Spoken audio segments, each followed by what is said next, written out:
Hey everyone, and welcome back to the channel. Today we're diving into the wild world of food labeling, where things are rarely as they seem. You know how sometimes you grab a snack that screams healthy on the packaging, only to find out it's basically candy in disguise? Yeah, the FDA finally noticed that too. After decades of letting food companies run rampant with misleading labels, the Food and Drug Administration has decided to redefine what healthy actually means. Now, you might be thinking, good for them, it's about time. And you wouldn't be wrong, but hold your horses, because this is the FDA we're talking about.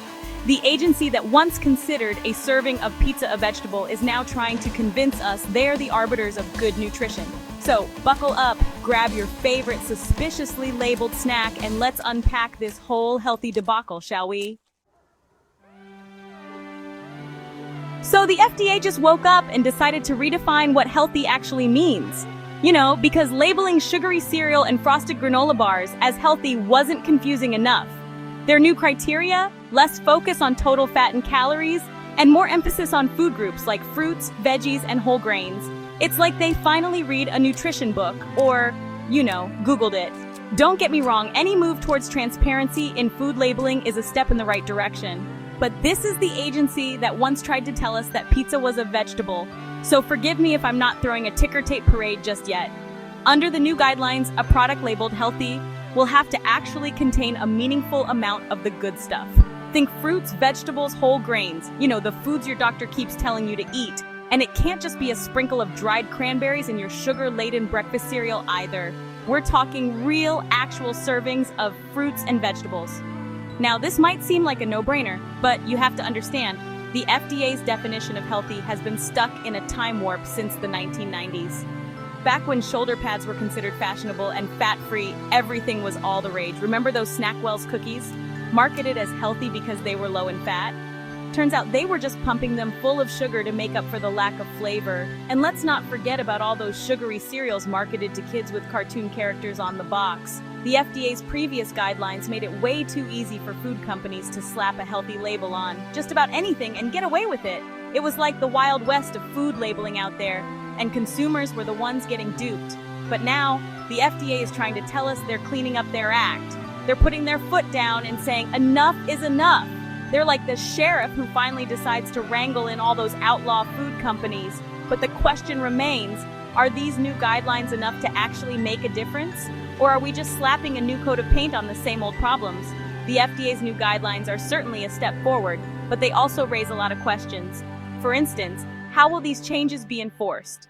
Will there be regular checks and balances to ensure compliance, or will it be another case of too little, too late? And what about the food companies? How will they adapt to these new rules? Will they genuinely improve their products, or will they find new loopholes to exploit? It's a complex issue, and while the FDA's intentions seem noble, the real test will be in the implementation.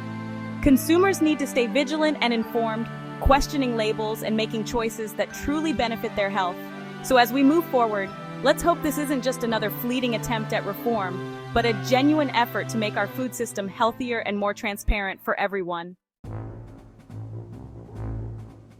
Here's the thing, while the FDA is busy giving healthy a makeover, they seem to be missing the bigger picture. Other countries aren't messing around. They're taking a hard look at the ingredients in our food and saying, nope, not having it. They're setting stricter standards and regulations to ensure the safety and well-being of their citizens. Take Europe, for example. They've banned a whole bunch of artificial food dyes and additives that are still commonly used in the US. These are substances that have been scrutinized and found wanting in terms of safety. Those brightly colored chemicals with names you can't pronounce? They're not just hard to say, they're hard to justify putting in our bodies. Yeah, it turns out they might not be so great for you after all. Parents are increasingly worried about what these additives might be doing to their kids. Studies have linked these additives to everything from hyperactivity in children to an increased risk of certain cancers. The evidence is mounting, and it's not looking good. But here in the land of the free, we're still shoveling them down our throats with reckless abandon. It's almost as if we're turning a blind eye to the potential dangers. Why? Well, it's complicated. Part of it has to do with lobbying. The influence of money in politics can't be underestimated. Big food companies have a lot of money and influence, and they're not afraid to use it to protect their bottom line. They spend millions on lobbying efforts to keep their products on the shelves. They argue that these additives are perfectly safe and that banning them would be too costly. They claim that the benefits outweigh the risks, but is that really the case? But let's be real, they're not exactly known for prioritizing our health over their profits. The bottom line is what matters most to them. The other issue is that the FDA's approval process for food additives is, well, let's just say it's not exactly rigorous. It leaves a lot to be desired in terms of thoroughness and transparency. Often, companies are allowed to conduct their own safety testing, which is a bit like letting the fox guard the hen house, wouldn't you say? It's a system that's ripe for abuse. So, while European kids are snacking on naturally colored treats, American kids are basically guinea pigs in a giant, unregulated experiment. It's a stark contrast that raises serious questions. And the FDA, they're just kind of shrugging their shoulders like, hey, what are you gonna do? It's a level of complacency that's hard to understand. It's enough to make you want to swear off processed food altogether and become a subsistence farmer. Growing your own food starts to look pretty appealing. But hey, at least we're getting a new definition of healthy, right? Maybe it's time we redefine what healthy really means and take a closer look at what we're putting into our bodies. Chapter 3, Enter RFK Jr. And just when you thought this whole food labeling saga couldn't get any weirder, hold on to your hats, folks, because Robert F. Kennedy Jr. is entering the chat. That's right, RFK Jr., the environmental activist and vaccine skeptic, is now the new Health and Human Services Secretary. This unexpected appointment has sent shockwaves through both political and scientific communities. I know, it's a lot to process. It's like finding out that Gwyneth Paltrow is now in charge of the FDA. The sheer unpredictability of it all has left many people scratching their heads. You're not sure if you should be excited or terrified. The mixed emotions are palpable, and everyone is waiting to see what happens next. Now, RFK Jr. is a controversial figure, to say the least. His outspoken nature and willingness to challenge the status quo have made him both a hero and a villain, depending on who you ask. He's been accused of spreading misinformation about vaccines, and his views on environmental issues have put him at odds with many scientists. His stance on these topics has sparked heated debates and polarized opinions, but he's also been a vocal critic of the food industry, calling out their use of harmful additives and their influence over government agencies. His advocacy for transparency in food labeling has garnered him a significant following. So, what does this mean for the future of food labeling? With RFK Jr. at the helm, there could be significant changes on the horizon. Well, it's hard to say for sure. RFK Jr. is a bit of a wild card. His unpredictable nature makes it difficult to forecast his next moves. He's not afraid to shake things up, and he's got a history of taking on powerful interests.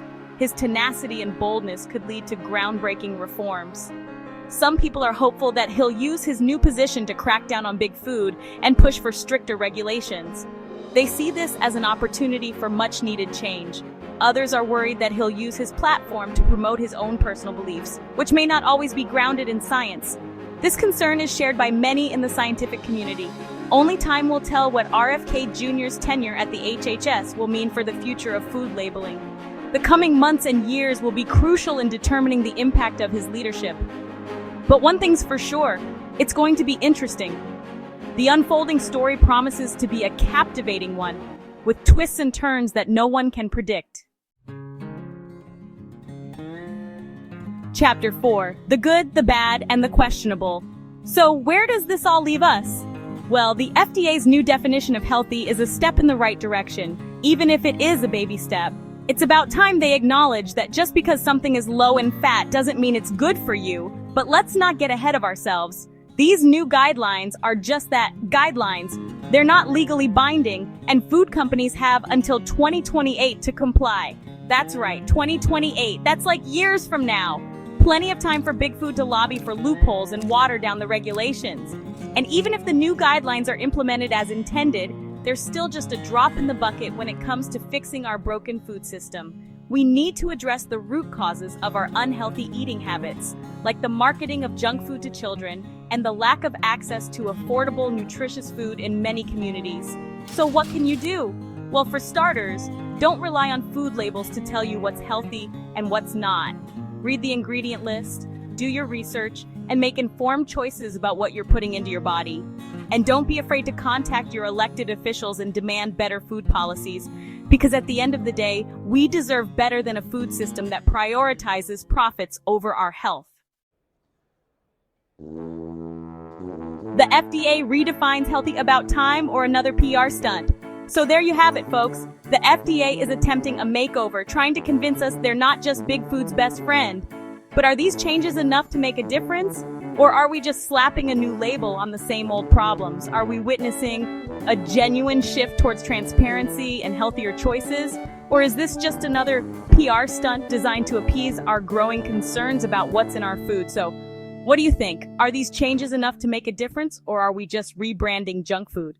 Let us know in the comments, and don't forget to like and subscribe for more FDA tea.